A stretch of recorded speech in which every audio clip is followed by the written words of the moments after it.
number one on the list. Yeah. Boy, that's caffeine is in so many things now.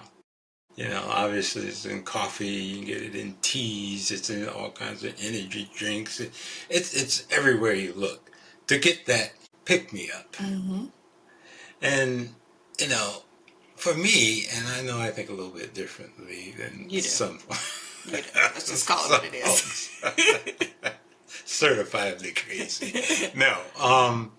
The thing that pops into my mind is if you need caffeine, why? Mm-hmm. Why do you need to pick me up? I mean, if everything's working the way it's supposed to be, and you're not supposed to, why would you need to pick me up? Yeah, because no one's working the way that we're supposed to be doing. Okay, it's not happening. It's, I don't know, a very long to-do list that never gets done, and everything gets rolled to the next day. It's lack of sleep, eating habits, workout habits, exercise habits. It's a combination of all this, and life is just curveballing us all. Yeah, so you need to learn how to hit that curveball. Yeah. Otherwise, you're going to keep having issues. Yeah. But yeah, that's one of the things I think about. Why? Because when you look at what does caffeine really do when it gets in there, how come you get all lifted up and whatnot? Well, it's formulated so that all those neurotransmitters they get all excited and now you got this pick me up and you're doing great and whatnot. But what happens after a few hours? Yeah, you crash. You crash. You crash, and then you're irritable and irritated. Yeah, and again, I think so. If I take this stuff, I'm gonna be up and then I'm gonna be down. Is that good for me? Mm-hmm. Yeah. When you say it like that, no. We all know it's not. Yeah. It's not. But we think we're just going to do it this one time, and I have to have it in the morning, and be leery of anything that you feel like you have to have at certain points of the day. That's a sign of addiction, but we'll talk about that later. But seriously, when you do that up-down thing, it's doing a lot on your body, mainly your heart. Yeah, yeah.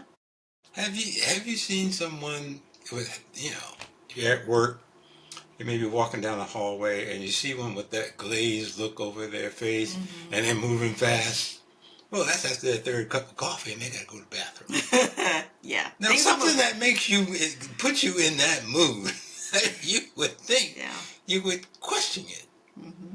And before we get into some of the particulars, is it that people think they are invincible? Yes. And immune to it. Wow, that was quick. Yeah, I'm going to go with the majority says, oh, it's not going to affect me. This is how it's always been. I'm fine. Nothing's broken. Look, I can still do the Cabbage Patch and all these new dance. I'm fine. Yeah. And that's not necessarily it. And we're not here poo-pooing, per se, on caffeine, because I think it is, in some points, it is necessary in certain situations. And everybody likes a cup of coffee or a cup of tea every once in a while. That's great. But once in a while, but when you have to have this habitual coffee and it's making your sugar, because I know you putting all that cream and all these other things. Creamer. Yeah, a little coffee in the creamer, so your sugar spikes, and what that is doing to your blood pressure, cholesterol, your liver, it's affecting all of that. Just because it's not alcohol, it still kind of have some of those alcohol tendencies. Yeah. But what do you do? So once we go through some of these things, there are alternatives.